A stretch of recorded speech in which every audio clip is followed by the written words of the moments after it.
Clara's story of love and resilience. My name is Clara. I am 30 years old, married to Adam, who is 32. We've been together for 6 years, and our life is a tapestry of love, struggle, and hard-won lessons. Our story is one of devotion tested by hardship, betrayal that broke my heart, and the strength I found to rebuild. I have a 10-year-old daughter, Grace, from a previous relationship, and she is the light of my life. This is my journey, a tale of sacrifice, pain, and choosing myself. A childhood of grit. I grew up in a small industrial town, raised by my single father after my mother left when I was young. My dad worked long hours at a factory, coming home exhausted but always making time to read me bedtime stories. We lived frugally, in a tiny apartment with creaky floors, but his love made it home. I dreamed of becoming an accountant, fascinated by numbers and the idea of bringing order to chaos. I worked hard in school, earning a scholarship to a community college. Life wasn't easy, but I was determined. At 19, I fell for a charismatic musician named Ryan. He was charming but unreliable, and when I got pregnant with Grace, he disappeared. I raised her alone, balancing night classes and waitressing jobs. My dad helped when he could, but his health was failing. By the time Grace was 3, I'd earned my accounting degree and landed an entry-level job at a local firm. It wasn't glamorous, but it paid the bills. Finding love with Adam. I met Adam at 24 at a community fundraiser. He was a carpenter, broad-shouldered with a quiet smile and warm hazel eyes. He was kind, helping set up tables and joking with the kids. We started talking, and soon we were inseparable. Adam was different from Ryan, steady, patient, always there when I needed him. He'd cook dinner when I was tired, braid Grace's hair for school, and listen to my worries without judgment. When he proposed, I said yes, believing we'd build a life together. We married in a simple ceremony, promising to face the world as a team.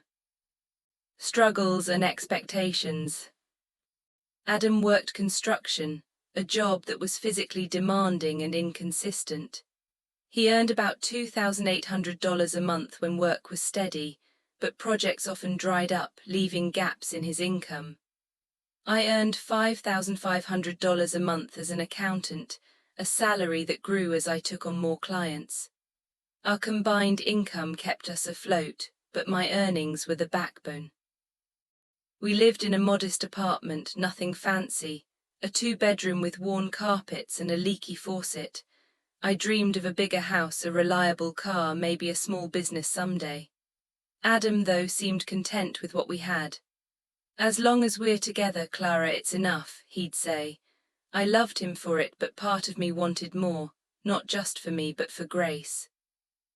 As the years passed, I noticed Adam's discomfort with our income gap.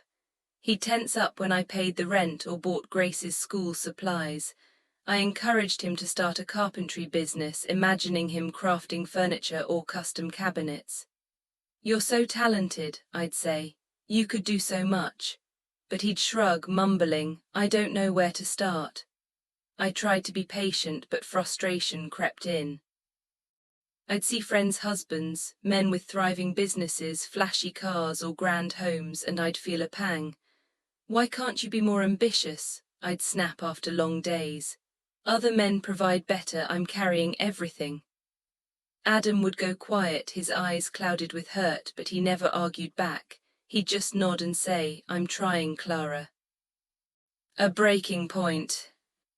I didn't mean to hurt him, but my words came from exhaustion. I was juggling work, parenting, and bills, while Adam gave $300 a month to his agging parents, leaving us with even less. I'd lie awake, worrying about Grace's future, college, clothes, opportunities I never had. I'd look at Adam sleeping beside me, his face peaceful, and feel torn. I loved him deeply, but I wanted a partner who could match my drive. One evening, Adam came home late, his work boots caked in mud. "Where were you?" I asked, arms crossed. He sighed. "Looking for extra work, something to help out." My heart lifted. Did you find anything? He shook his head. Not yet, but I'll keep at it. The next morning he left before dawn, returning after dark, his shoulders slumped. I got a second job, he said, voice weary. Night shifts at a warehouse. It'll bring in $1,200 more a month. I hugged him, relieved. That's amazing, Adam. But as weeks passed, I saw the toll it took. He was up at 5 a.m. for construction, home after midnight from the warehouse. His hands trembled from fatigue, his laughter faded. Grace missed him, asking, "Why, Daddy always gone?" A wake-up call. One night Adam stumbled through the door, pale and unsteady. He collapsed onto the couch, gasping. "Just tired," he mumbled, but his eyes were glassy. I panicked, calling an ambulance. At the hospital, the doctor was blunt. "He's severely overworked, his body's shutting down, he needs rest or this could get worse." I sat by his bed, holding his hand, guilt washing over me. I'd pushed him, criticized him, made him feel less than. "I'm so sorry," I whispered, tears falling. He squeezed my hand weakly.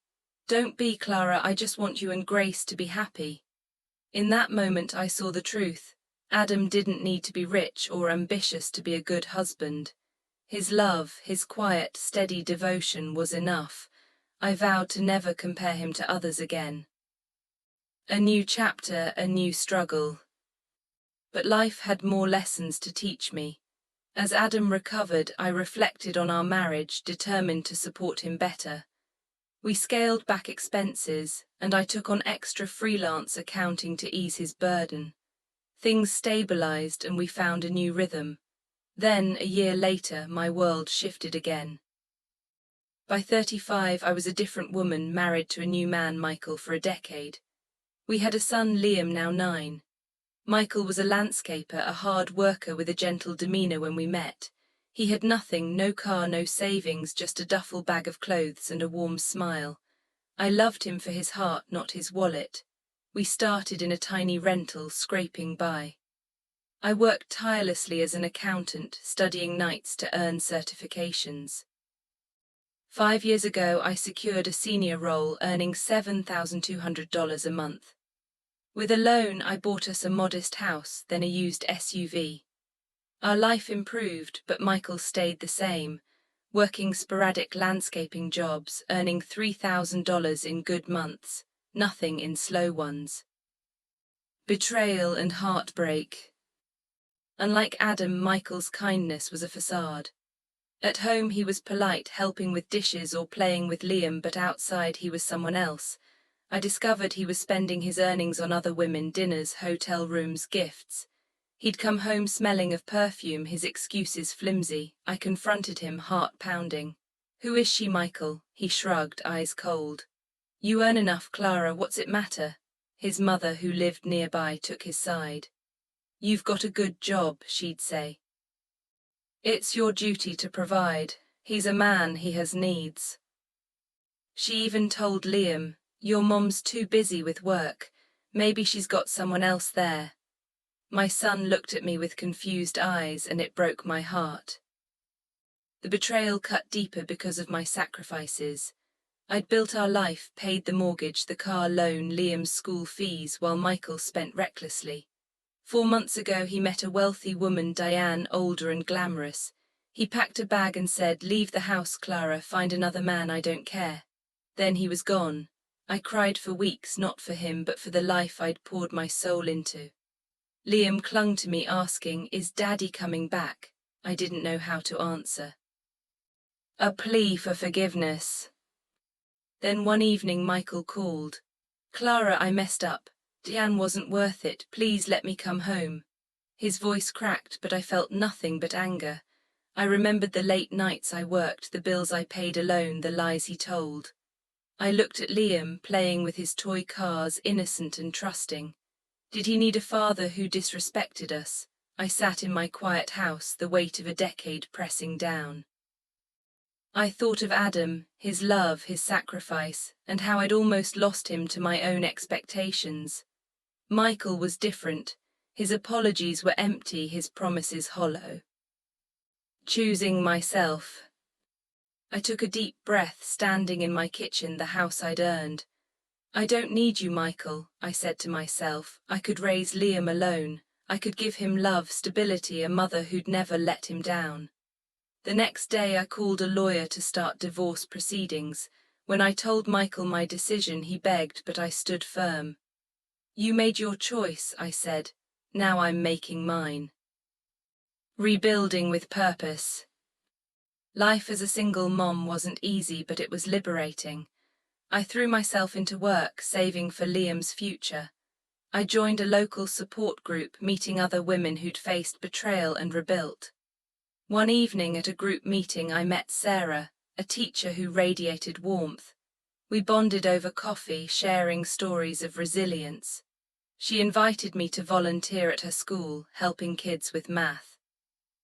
It reignited my old dream of teaching, and I started tutoring part-time, finding joy in their progress. Liam and I grew closer. We'd bake cookies, watch movies, talk about his dreams. He wanted to be an astronaut. I enrolled in an online teaching certification course, determined to make that old dream real. The house felt like ours now, not Michael's shadow.